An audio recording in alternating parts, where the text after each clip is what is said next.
दुष्संग से किसी का भी नाश हो सकता है, कोई भी हो, कोई भी हो। ये कभी न सोचे कि दुष्संग से हमारा पतन क्या हो सकता है, किसी का भी, कभी भी। सोचो, जो भगवान के दर्शन कर रही है और भगवान जिनके झुककर चरण छूते हैं और जो भगवान को ऐसे हृदय से लगा लेती है और माथा चूमती है, माता कैकेयी, उनको यद्यपि वो तो लीला परिकर है, दुष्संग का वहां आरोप नहीं कर सकते, क्योंकि प्रभु की लीला का संपादन करने के लिए वो पूरा परिकर है। चाहे वो मंथरा जी हो, चाहे कैकेयी, ये सब बंधनी है। सोचो, एक बार प्रभु को जिन्होंने देख लिया उसको हम दुष्संग कैसे कह सकते हैं? और उन्हीं प्रभु को मंथरा जी भी तो देख रही है, पर वो लीला पात्र हैं। पर वहां दर्शन कराया जाता है कि दुष्संग कितना प्रबल है। सुना आपने महाराज दशरथ क्या कर रहे हैं? कल सुबह कौशल्या पुत्र राम को राज्याभिषेक, चक्रवर्ती सम्राट का युवराज पद कैकेयी जी ने कहा। ये सुनकर के तो ऐसा लगता है कि आज तो जो मांगे मैं दे दूं तेरे को, मेरा राम राजा बनेगा, इससे बढ़कर और क्या बात हो सकती? अभी समझी नहीं आप? अगर भरत राजा बनते और ये बात तुम कहती तो समझ में आती मेरी। मंथरा ने, जब राम राजा बनेंगे तो दासी से ज्यादा तुम्हारी योग्यता नहीं रहेगी, क्योंकि कौशल्या उनकी मां है, वो महारानी के पद पर विराजमान हो।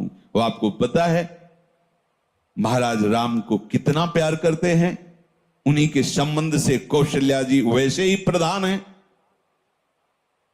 मुझे तो लगता है कि भरत को जेल में रखा जाएगा और आपको दासी बना के रखा जाएगा। उनका घर फोरी, अगर जबान से एक भी शब्द निकला तो तेरी जबान काट देंगी।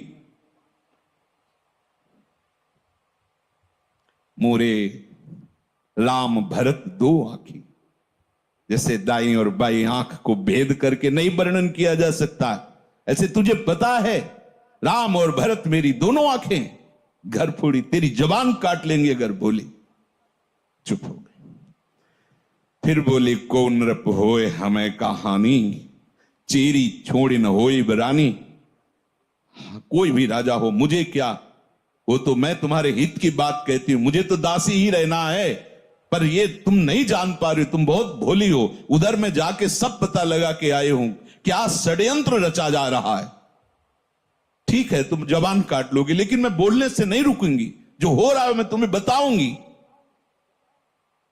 देखा, इतना प्यार, तो क्या बस बात मेरी मान लो। अगर टल गई ये बात तो फिर जीवन भर पछताओगे।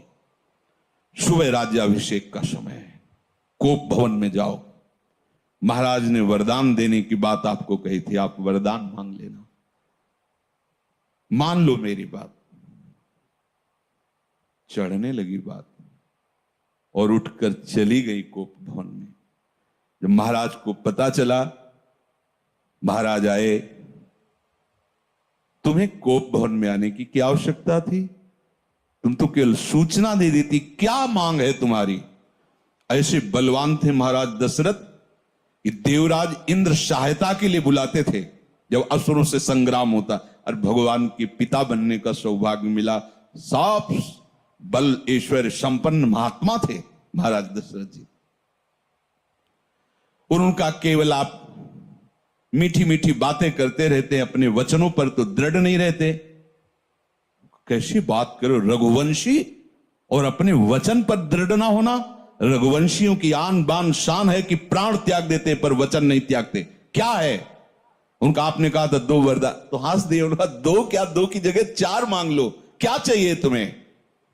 उनका सुना है सुबह राम का राज्याभिषेक होगा। हां, महामंगल, भगवान शिव की कृपा से ये अद्भुत सुख प्राप्त होने जा रहा है अयोध्यावासियों को, राम राजा बनेंगे। उनका हां, तो यही तो बात मैं कह रही हूं। राम का 14 वर्ष का वनवास और भरत का राज सिंहासन पर आरोप।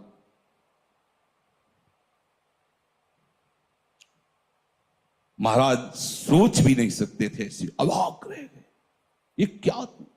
बस यही तो हम कह रहे हैं ना, मीठी मीठी केवल बातें करते हो। दशरथ जी ने कैकेयी जी के चरणों में हाथ रखा, वर्णन आया है, और कहा मेरे प्राण मांग लो तो देने में मैं हिचकूंगा नहीं, लेकिन राम को वनवास ऐसा मत करो। सुबह होते ही मैं भरत को बुला करके राजगद्दी दूंगा, आप कहोगी तो मैं राम और कौशल्या के साथ एकदम एकांत हो जाऊंगा, पर मेरे राम को वनवास। बस हम यही तो कह रहे थे कि मीठी मीठी केवल बातें। आप एक तरह से मूर्छित हो गए महाराज। क्या हुआ देखो, कितना आनंद मंगल होने वाला था, कैसा कुशंग ने स्वयं कैकेयी जी को भी वैधव्य सहना पड़ा। और जो नेत्रों का परम लाभ है, 14 वर्ष तक उस लाभ से वंचित रहे प्रभु से।